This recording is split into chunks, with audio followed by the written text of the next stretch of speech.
Hello everyone, welcome to online study YouTube channel. Online study YouTube চ্যানেলে আপনাদের সবাইকে এই ভিডিওতে স্বাগত। তো এই ভিডিওর মাধ্যমে পশ্চিমবঙ্গ সরকারের তরফ থেকে একটি গুরুত্বপূর্ণ আপডেট উঠে আসছে, যেখানে রাজ্যে সিভিল ভলেন্টিয়ার পোস্টের জন্য নিয়োগ বিজ্ঞপ্তি কিন্তু প্রকাশিত হয়েছে, যেখানে পশ্চিমবঙ্গের প্রত্যেক পুরুষ ও প্রত্যেক মহিলা উভয় প্রার্থীরাই কিন্তু ফর্ম ফিল আপ করতে পারবে, অর্থাৎ আবেদন করতে পারবে।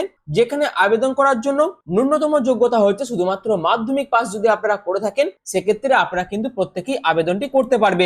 তো এটি কিন্তু দারুণ একটি সুযোগ আপনাদের জন্য। অবশ্যই আপনারা কিন্তু এখানে আবেদনটি করতে পারবেন, যেখানে আবেদনের শেষ তারিখ হচ্ছে 14 আগস্ট 2026। এই ডেটের মধ্যে সম্পূর্ণ অফলাইন পদ্ধতিতে আপনাদের ফর্মটা কিন্তু ফিল আপ করতে হবে। তার পাশাপাশি এই ভিডিওর মাধ্যমে এখানে আবেদন করার জন্য কি কি ইনফরমেশন আপনাদের জানা দরকার, অর্থাৎ কি কি ক্রাইটেরিয়া আপনাদের ফুলফিল করতে হবে, সিলেকশন প্রসেসের মধ্যে কি কি প্রসেস রয়েছে, সমস্ত কিছু আপনারা এই ভিডিওর মাধ্যমে জানতে পারবেন। তার জন্য অবশ্যই পুরো ভিডিওটি প্রথম থেকে শেষ পর্যন্ত কমপ্লিট দেখুন, যেখানে কমপ্লিট আপডেট যা যা আছে এই সিভিল ভলেন্টিয়ার পোস্টের জন্য সবকিছু আপনারা কিন্তু ভিডিওর মাধ্যমে পেয়ে যাবেন। তো মূল ভিডিও যাওয়ার আগে আপনাদের কাছে একটাই রিকোয়েস্ট, যদি চ্যানেল নতুন হয়ে থাকেন সেক্ষেত্রে এই ধরনের বিভিন্ন জব আপডেট পাওয়ার জন্য এখনই অনলাইন স্টাডি ইউটিউব চ্যানেলটিকে সাবস্ক্রাইব করে পাশে থাকা বেল আইকনটি অল করে রেখে দিন, যাতে যে কোনো ধরনের ভিডিওর আপডেট সবার আগে পেয়ে যেতে পারেন তার জন্য। তো চলুন বিস্তারিত তথ্য নিয়ে, অফিসিয়াল আপডেট নিয়ে আমি মূল ভিডিওতে চলে যাচ্ছি। তুমি পিডিএফটা ওপেন করে নিয়েছি। সবাইকার প্রথমেই আপনাদের কাছে তুলে ধরছি যে বিষয়টা, সেটা হচ্ছে এখানে আপনাদের সিলেকশন প্রসেস কি আছে। প্রথমে আপনাদের পিএমটি হবে, তারপর আপনাদের পিইটি হবে এবং তারপর আপনাদের লিখিত পরীক্ষা হবে। যেখানে পিএমটির মধ্যে আপনাদের কি থাকছে, সেটা হচ্ছে all eligible candidate will be called for physical measurement, অর্থাৎ আপনারা প্রথমে যে তথ্য দিয়ে আবেদন করবেন তার উপর ভিত্তি করে আপনাদের ফর্ম কিন্তু স্ক্রুটিনি করা হবে এবং যারা এলিজিবল ক্যান্ডিডেট তাদেরকে কিন্তু পিএমটির জন্য ডাকা হবে। যেখানে এই যে পিএমটি টেস্ট হবে এটা কিন্তু সম্পূর্ণ কোয়ালিফাইং এর নেচার, যেখানে আপনাদের ফিজিক্যাল স্ট্যান্ডার্ড, হাইট এবং ওয়েট আপনাদের চেক করা হবে। আমি পরবর্তীকালে এই বিষয়গুলি নিয়ে আরো বিস্তারিত আলোচনা করে দেবো। তার আগে দেখে নিন, পিএমটিতে আপনাদের কিন্তু ফিজিক্যাল স্ট্যান্ডার্ড গুলো চেক করা হবে, তারপর আপনাদের পিইটি অর্থাৎ ফিজিক্যাল এফিসিয়েন্সি টেস্ট নেওয়া হবে এবং এই পিএমটি এবং এই পিইটি দুটোই কিন্তু কোয়ালিফাইং এর নেচার, অর্থাৎ যে প্রার্থী পিএমটি বা পিইটি কোয়ালিফাই করবে তাদের কিন্তু পরবর্তীকালে লিখিত পরীক্ষা নেওয়া হবে, যেখানে লিখিত পরীক্ষাতে আপনাদের ম্যাক্সিমাম 50 নাম্বার থাকবে। এবং এই নোটিফিকেশনে যেটা বলে দেওয়া আছে সেটা আপনারা দেখতেই পাচ্ছেন, all the candidate qualify in physical efficiency test, অর্থাৎ পিএটি তে যারা যারা কোয়ালিফাই করবে তারা কিন্তু রিটেন এক্সামের জন্য ডাক পাবে। এবং এই যে লিখিত পরীক্ষা হবে সেটা কিন্তু সম্পূর্ণ ওএমআর বেসড এমসিকিউ প্যাটার্নের আপনাদের পরীক্ষা নেওয়া হবে, যেখানে প্রত্যেকটা কোশ্চেনে আপনাদের 1 নাম্বার করে থাকবে এবং 1 ঘন্টা আপনাদের টাইম দেওয়া হবে। এর পাশাপাশি আপনাদের 50 খানা অবজেক্টিভ টাইপ অর্থাৎ এমসিকিউ টাইপের প্রশ্ন থাকবে, যেখানে 1/4 নেগেটিভ মার্কিং কিন্তু থাকছে। এবার আসি আপনাদের কোন কোন সাবজেক্টের পরীক্ষা হবে, যেখানে আপনাদের জেনারেল অ্যাওয়ারনেস এবং জেনারেল নলেজ থেকে 25 খানা প্রশ্ন থাকবে।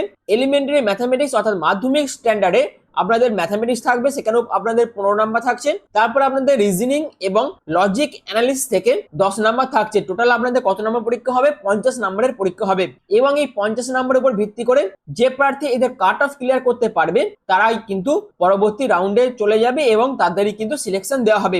আশা করি সম্পূর্ণ বিষয়টা আপনাদের কাছে ক্লিয়ার করতে পেরেছি। এবং এখানে আরেকটা যেটা কথা বলে দেওয়া আছে সেটা হচ্ছে, যদি দুটো প্রার্থীর একই রিটেনে নাম্বার ওঠে সেক্ষেত্রে যে প্রার্থীর এজ বেশি থাকবে তাকেই কিন্তু প্রাধান্য দেওয়া হতে পারে। এবং এই সম্পূর্ণ বিষয়টা সাব ডিভিশনাল অফিসার যারা যারা আছেন তারাই কিন্তু সম্পূর্ণ বিষয়টা ডিসাইড করবে, অর্থাৎ অথরিটি কিন্তু সাব ডিভিশনাল অফিসার অর্থাৎ এসডিও কে কিন্তু দেওয়া হয়েছে। যদি দুটো প্রার্থীর নাম্বার সেম আসে সেক্ষেত্রে কাকে সিলেক্ট করবে।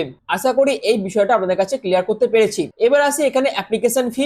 এখানে আবেদন করার জন্য কিন্তু কোনো রকম আবেদন মূল্যের প্রয়োজন নেই, সম্পূর্ণ ফ্রি অফ কস্ট। প্রত্যেক মেল প্রত্যেক ফিমেল উভয় প্রার্থীরাই আবেদন করতে পারবেন।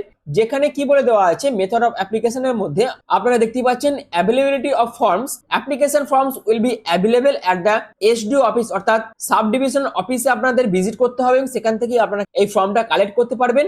সেটা হচ্ছে contact during standard working hours on working days, অর্থাৎ যে কোনো সপ্তাহে ওয়ার্কিং ডেজ এর মধ্যে আপনাদের কন্টাক্ট যে এসডিও অফিস আছে সেখানে ভিজিট করতে হবে এবং সেখান থেকে এই ফর্মটা আপনাদের কালেক্ট করতে হবে, যেখানে আপনাদের সেই অ্যাপ্লিকেশন ফর্মটা ফিল আপ করতে হবে এবং ফিল আপ করে আপনাদের এজ প্রুফ, রেসিডেন্টাল প্রুফ, মাধ্যমিক certificate, civil defence training certificate এগুলো কিন্তু অবশ্যই সেলফ অ্যাটেস্টেড করতে হবে এবং 14 আগস্টের মধ্যে এই যে ঠিকানা আছে এই ঠিকানায় আপনাদের কিন্তু জমা করতে হবে। আবেদন করার জন্য কিন্তু কোনো রকম আবেদন মূল্যের প্রয়োজন নেই, সম্পূর্ণ ফ্রি অফ কস্ট আপনারা আবেদন করতে পারবেন। যেখানে আপনাদের আবেদন প্রসেস শুরু হয়েছে 27/7/2026 থেকে, আবেদনের শেষ তারিখ তারিখ হচ্ছে 14/8/2026 এবং আপনাদের পিএমটি অথবা পিইটি যে টেস্ট হবে সেটা কিন্তু এসডিও অফিস কোনটাই থেকে নোটিশের মাধ্যমে জানিয়ে দেওয়া হবে এবং কবে আপনাদের লিখিত পরীক্ষার জন্য অ্যাডমিট কার্ড রিলিজ করা হবে সেটাও কিন্তু এসডিও অফিসের তরফ থেকে নোটিফিকেশনের মাধ্যমে আপনাদের জানিয়ে দেওয়া হবে। তো এই তো হচ্ছে সম্পূর্ণ বিষয়টা। এবার আসি আপনাদের ফর্ম কি কি কারণে রিজেক্ট হতে পারে, যেখানে আপনাদের ফর্মে যদি আপনারা ভুলভাল তথ্য দিয়ে আবেদন করে থাকেন অথবা ইনকমপ্লিট অ্যাপ্লিকেশন ফর্ম যদি আপনারা জমা করে থাকেন সেক্ষেত্রে আপনাদের অ্যাপ্লিকেশন ফর্ম কিন্তু রিজেক্ট করে দেবে। এবার আসি আপনাদের যে এজটা সেটা কিন্তু 1/1/2026 অনুসারে আপনাদের এজ কিন্তু ক্যালকুলেট করতে হবে। এছাড়াও যদি কেউ ভুলভাল তথ্য দিয়ে আবেদন করে থাকে সেক্ষেত্রেও তাদের ক্যান্ডিডেটসেরও কিন্তু বাতিল করে দেওয়া হবে। এই তো হচ্ছে সম্পূর্ণ বিষয়টা। এবার চলে আসি এলিজিবিলিটি ক্রাইটেরিয়া, যেখানে আপনাদের আবেদন করার জন্য বয়স হতে হবে 18 থেকে 38 মধ্যে এবং এই বয়সটা আপনাদের 1/1/2026 অনুসারে কিন্তু হিসেব করতে হবে। যেখানে অবশ্যই আবেদন করার জন্য আপনাদের রেসিডেন্টের স্ট্যাটাসটা কিন্তু চেক করা হবে, অর্থাৎ যে সাব ডিভিশন থেকে আপনাদের ফর্মটা প্রকাশিত হয়েছে সেখানকার পার্মানেন্ট রেসিডেন্ট আপনাদের কিন্তু হতে হবে। তার পাশাপাশি এডুকেশন কোয়ালিফিকেশন কি প্রয়োজন, যদি আপনারা মাধ্যমিক পাস করে থাকেন সেক্ষেত্রে অবশ্যই এখানে আবেদন করতে পারবেন, অর্থাৎ আবেদন করার জন্য মিনিমাম এডুকেশন কোয়ালিফিকেশন হচ্ছে মাধ্যমিক পাস করে থাকলে আপনারা আবেদন করতে পারবেন এবং তার পাশাপাশি অবশ্যই আপনাদের সিভিল ডিফেন্সে বেসিক ট্রেনিং করে থাকতে হবে। যদি আপনাদের এই ট্রেনিংটি করা থাকে সেক্ষেত্রে অবশ্যই আবেদন করতে পারবেন এবং আপনাদের যে পিএমটি টেস্টটা নেওয়া হবে না, সেই পিএমটি টেস্টে আপনাদের কি কি দেখা হবে, অর্থাৎ মেল ক্যাটাগরিদের জন্য হাইট থাকতে হবে 5 ফুট 6 ইঞ্চি, ওয়েট হতে হবে 57 থেকে 70 কেজির মধ্যে, যেখানে বুকের ছাতির মাপ হতে হবে 32 উইদাউট এক্সপেনশন আর এক্সপেনশন নিয়ে 34 ইঞ্চি আপনাদের বুকের ছাতির মাপ হতে হবে।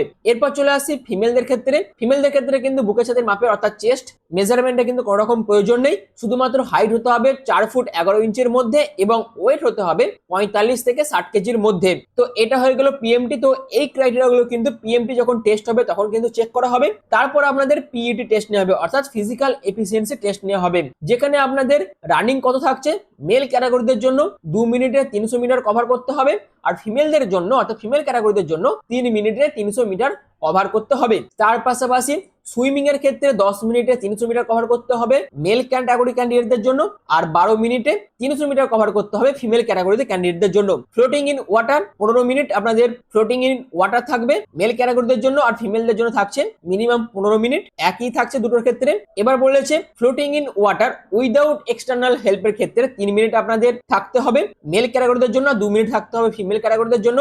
এরপর বলেছে diving while holding breath and returning from the bottom, সেক্ষেত্রে মেল ক্যাটাগরিদের জন্য 6 মিটার, অর্থাৎ একবার দম নিয়ে জলের তলায় যে বটম পোর্শন থাকবে সেখানে যেতে হবে, সেখান থেকে রিটার্ন আসতে হবে এবং এই যে ডেপথটা এটা থাকবে 6 মিটার মেল ক্যাটাগরিদের জন্য, ফিমেলদের জন্য থাকছে 4 মিটার। এবার চলে আসি move and article in waters, এটা থাকছে মেল ক্যাটাগরিদের জন্য 20 মিটার আর ফিমেলদের জন্য থাকছে 15 মিটার। এছাড়াও পুশ আপ আপনাদের থাকছে কন্টিনিউস উইদাউট ব্রেক, সেখানে মেল ক্যাটাগরিদের জন্য 20 রেপস আর ফিমেল ক্যাটাগরিদের জন্য 10 রেপস।